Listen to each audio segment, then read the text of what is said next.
অগ্নিজিতের কাছে একটা ফোন আসে। ফোনের ওপার থেকে ভেসে আসে, অ্যাডভোকেট গীতা এলএলবির ঘাট কাজ কিন্তু এখনো হয়নি।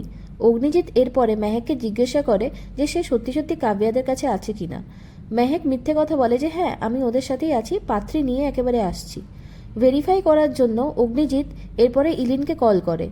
ইলিন বলে না, মেহেক তো এখানে আসেনি। এসব কথা শুনে অগ্নিজিৎ কনফিউজ হয়ে যায় আর মেহেককে বারবার কল করতে থাকে।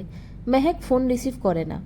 অন্যদিকে কাব্যা বিয়ের মণ্ডপের দিকে এগোচ্ছে আর মেহেক আর পদ্মের হাত ধরে গীতাও কোণে সাজে মণ্ডপের দিকে এগোচ্ছে। মণ্ডপে প্রলয় বাধা সৃষ্টি করে, কাব্যাকে যাচ্ছে তাই কথা বলতে থাকে। অগ্নিজিৎ প্রলয়কে উপেক্ষা করে মণ্ডপের দিকে যায়। ইতিমধ্যে স্বস্তিকও সেখানে এসে পৌঁছয়। মেহেক এদিকে মণ্ডপে একটা প্রজেক্টর বসিয়েছে। সবাই প্রশ্ন করাতে বলে যে বিয়ের লাইভ টেলিকাস্ট হবে। এরপরে কাব্যাকে পিড়িতে বসিয়ে 7 পাকে ঘোরানো হয়। ঠিক সেই সময় লাইট চলে যায়। এরপরে কোণে সাজে এন্ট্রি নেয় গীতা, হাতে মোমবাতি নিয়ে। ঘুমটাটা সরাতেই গীতা নিজের মুখ দেখায়, যা দেখে কাব্যা চিৎকার করে ওঠে।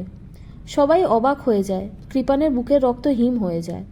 সবাই বিস্ময়ে তাকিয়ে থাকে গীতার দিকে, এটা ভেবে যে গীতা বেঁচে আছে, আমাদের অ্যাডভোকেট গীতা এলএলবি। এরপরে সেখানে গণেশ আর পদ্ম আসে আর বলে কিভাবে পদ্মকে ফাঁসানো হয়েছিল।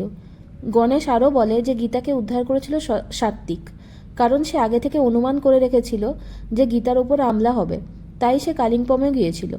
কৃপান সেখান থেকে ছুটে পালাতে গেলে পঙ্কজ তাকে ধরে। এরপরে মেহেক প্রজেক্টরে গীতাকে মারার যে চেষ্টা করেছিল কৃপান, তার ভিডিওটা দেখায়। কৃপান নিজের দোষ ঢাকতে চিৎকার করে বলতে থাকে যে আমাকে ফাঁসানো হচ্ছে। পঙ্কজ অন্যদিকে কৃপানদের সাগরেদদের ধরে ফেলেছে। গীতা এরপরে কৃপানকে চড় মারে আর বলে জলজ্যান্ত বেঁচে আছি আমি, তোদের নরক দর্শন করাবো বলে। অগ্নিজিৎ রিভিল করে যে সেও এই নাটকের অংশীদার ছিল আর এই নাটকের পরিচালনা করেছে স্বয়ং গীতা। কৃপান অ্যারেস্টেড হয়। কাব্যার বিয়ে আবারও ভেঙে যায়।